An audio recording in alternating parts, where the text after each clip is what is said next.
ಸಿದ್ದಾಪುರ ಸರ್ಕಾರಿ ಆಸ್ಪತ್ರೆಗೆ ವೈದ್ಯರ ಕೊರತೆ ವಿಷಯಕ್ಕೆ ಸಂಬಂಧಿಸಿದಂತೆ ಶಾಸಕರಾದ ಭೀಮಣ್ಣ ನಾಯ್ಕರವರು ಮಾತನಾಡಿದ ವಿಷಯಕ್ಕೆ ಬಿಜೆಪಿ ಉತ್ತರ ಕನ್ನಡ ಜಿಲ್ಲಾ ರೈತ ಮೋರ್ಚಾ ಅಧ್ಯಕ್ಷ ಅನಂತಮೂರ್ತಿ ಹೆಗಡೆಯವರು ಪ್ರತಿಕ್ರಿಯೆಯನ್ನು ನೀಡಿದ್ದಾರೆ.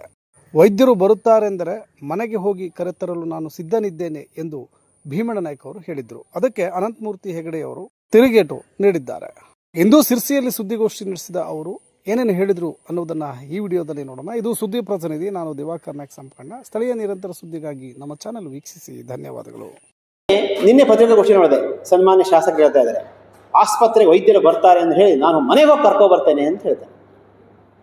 ಮನೆಗೆ ಹೋಗಿ ಕರ್ಕೊಬರ್ಲಿಕ್ಕೆ ತೋಟ ಕೆಲಸ ಮಾಡಕ್ಕೆ ಬರೋ ಆಳುಗಳ ಅಂದರೆ ಡಾಕ್ಟ್ರು ಬರಲಿಕ್ಕೆ ಕೆಲವಷ್ಟು ವಿಧಾನ ಇರ್ತದೆ. ಅವರಿಗೆ ಬೇಕಾದಂತಹ ಎಕ್ವಿಪ್ಮೆಂಟು, ಪೂರಕವಾದಂತಹ ವಾತಾವರಣ, ಅವ್ರಿಗೆ ಬೇಕಾದಂತಹ ನರ್ಸಿಂಗ್ ಸ್ಟಾಫ್ಗಳನ್ನೆಲ್ಲ ಕೊಡಬೇಕಾಗ್ತದೆ. ಅದಕ್ಕೆ ಬೇಕಾದಂತಹ ಕೌನ್ಸಿಲಿಂಗ್ ಎಲ್ಲ ಮಾಡಿ ಎಲ್ಲೆಲ್ಲಿ ಅದನ್ನು ಅಪ್ರೋಚ್ ಮಾಡಬೇಕು ಆ ರೀತಿಯ ಸರಿಯಾದ ವೇಯಲ್ಲಿ ಅಪ್ರೋಚ್ ಮಾಡಿದಂಥ ಡಾಕ್ಟರ್ ಬರ್ತಾರೆ ವಿನಃ ನೀವು ಅವ್ರ ಮನೆಗೆ ಹೋಗ್ಬಿಟ್ಟು ಇವತ್ತು ಸ್ವಲ್ಪ ತೋಟದ ಕೆಲಸಕ್ಕೆ ಜನ ಬೇಕು, ಸ್ವಲ್ಪ ಬಂದು ಮಾಡಿಕೊಡಿ, ಉದ್ಯೋಗ ಕೊಡ್ತೇನೆ ಅಂತಂದರೆ ಬರ್ತಾರ? ಇದು ಆಡಳಿತ ನಡೆಸುವಂತಹ ಪರಿಯ ಅಂತೇಳಿ ಜನ ಮಾತಾಡ್ತಾ ಇದ್ದಾರೆ. ಪಬ್ಲಿಕಲ್ಲಿ ತಮ್ಮ ಗಮನಕ್ಕೆ ಬಂದಿದೆಯಲ್ಲ ಗೊತ್ತಿಲ್ಲ, ಜನ ಹಾದಿ ಬೀದಿಯಲ್ಲಿ ಮಾತನಾಡ್ತಾ ಇದ್ದಾರೆ. ಇದು ತಮ್ಮ ಗಮನಕ್ಕಿರಲಿ ಅಂತೇಳಿ ಈ ಮಾಧ್ಯಮಗೋಷ್ಠಿ ಮುಖಾಂತರ ನೇರವಾಗಿ ಶಾಸಕರಿಗೆ ಎಚ್ಚರಿಕೆ ಕೊಡ್ತಾ ಇದೆ.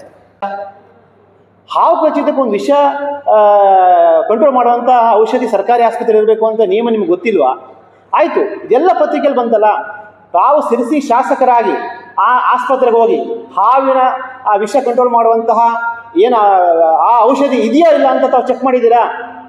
ನಿಜಕ್ಕೂ ಕೂಡ ಒಬ್ಬ ಶಾಸಕರಿಗೆ ಜನರ ಬಗ್ಗೆ ಕಾಳಜಿ ಇದ್ದರೆ, ಒಬ್ಬ ಮಿಥುನ್ ನಾಯ್ಕ್ ಅನ್ನುವಂತಹ ಬಾಲಕ, ಆ ಪುಟ್ಟಪ್ಪ ನಾಯ್ಕ್ ಅನ್ನೋ ತಂದೆ ಅವ್ರ ಮಗನ ಕಳ್ಕೊಂಡಿದ್ದಾನೆ ಅಂತಂದರೆ, ಇಂಥ ದೊಡ್ಡ ವಿಷಯ ಆದರೆ ತಮಗೆ ಜನರ ಬಗ್ಗೆ ಕಾಳಜಿ ಇದ್ದರೆ ಆಸ್ಪತ್ರೆಗೆ ತಕ್ಷಣ ಹೋಗ್ತಿದ್ರಿ ನೀವು.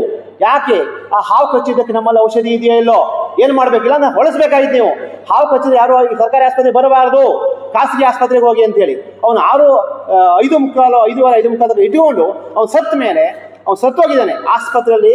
ಅವನೇ ಹೇಳ್ತಾ ಇದ್ದಾನೆ, ಆಸ್ಪತ್ರೆ ಹೇಳಿದ್ದಾನೆ ಅಂತಂದರೆ ನಿಮ್ಮ ಮಗನಿಗೆ ಇದಾಗಿದೆ, ಸೀರಿಯಸ್ ಆಗಿದೆ, ಕಾರವಾರಕ್ಕೆ ಹೋಗಿ ಅಂತ ಹೇಳ್ತಾರೆ.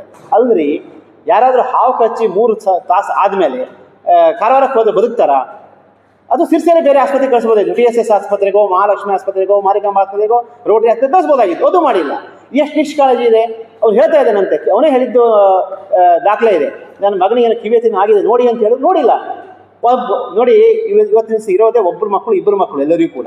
ಈ ಥರ ನಾವು ಮಕ್ಕಳನ್ನು ಕಳ್ಕೊಂಡ್ರೆ ಅವ್ರು ದಿವಸ ಅಳ್ತಾ ಇದ್ದಾನೆ, ದಿವಸ ನನಗೆ ಹತ್ರ ಫೋನ್ ಮಾಡ್ತಾನೆ. ಏನು ಅಂತ ಉತ್ತರ ಆಗಬೇಕು ನಾವು? ಆ ಪುತ್ರ ಶೋಕ ನಿರಂತರಂ ಅನ್ನುವಂಥ ಆ ಒಂದು ವಿಷಯ ತಮಗೆ ಗೊತ್ತಿಲ್ವಾ? ಇದನ್ನು ದಯವಿಟ್ಟು ಹೇಳ್ತಾ ಇದ್ದಾನೆ. ದಯವಿಟ್ಟು ಈ ರೀತಿಯ ರಾಜಕೀಯದಿಂದ ತಾವು ಅಧಿಕಾರವನ್ನು ಮಾಡಬೇಡಿ. ಅದು ದಯವಿಟ್ಟು ತಾವು ಹೋಗಿ ಅದನ್ನು ಕಷ್ಟವನ್ನು ಕೇಳುವಂಥ ಕೆಲಸವನ್ನು ಮಾಡಿ ಅಂತ ಹೇಳ್ತಾ ಇದ್ದೇನೆ.